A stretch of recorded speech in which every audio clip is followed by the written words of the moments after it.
किती यंत्रणा यांना उभा करून द्या, त्या कामाला आम्ही हात लावून देणार नाही म्हणजे देणार नाहीच कुठल्या परिस्थितीमध्ये.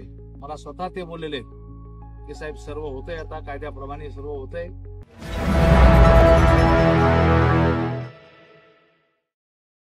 शेतकऱ्यांच्या आंदोलनाला भेट देण्यासाठी या ठिकाणी आलेलो आहे आणि मी यापूर्वी जाहीर केलेलं आहे की जोपर्यंत माझ्या भागातल्या शेतकऱ्यांचं समाधान होत नाही, त्यांच्या मागणीला न्याय मिळत नाही, तोपर्यंत किती यंत्रणा यांना उभा करून द्या, इथल्या कामाला आम्ही हात लावून देणार नाही म्हणजे देणार नाहीच कुठल्या परिस्थितीमध्ये.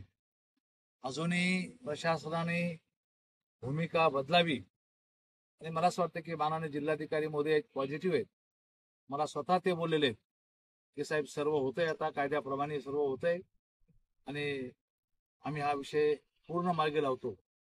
माननीय दिलीपसाहेब राठी यांच्या नेतृत्वामधलं हे आंदोलन या भागातल्या शेतकऱ्याला किंवा बाधित शेतकऱ्याला न्याय देण्यासंदर्भामध्ये निश्चितपणे पुढे गेलेला आहे आणि त्यांच्या नेतृत्वामध्ये या भागातल्या सर्व शेतकऱ्याला न्याय या ठिकाणी मिळतो.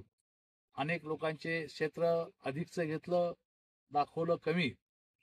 काल दिलीप शेठ म्हणले की जिथं मोसंब्या खाल्ल्या त्या मोसंब्या घेतल्या नाहीत, ज्या ओट्यावर बसले तो ओटा घेतला नाही. खरं तर हे फार चुकीचं आहे.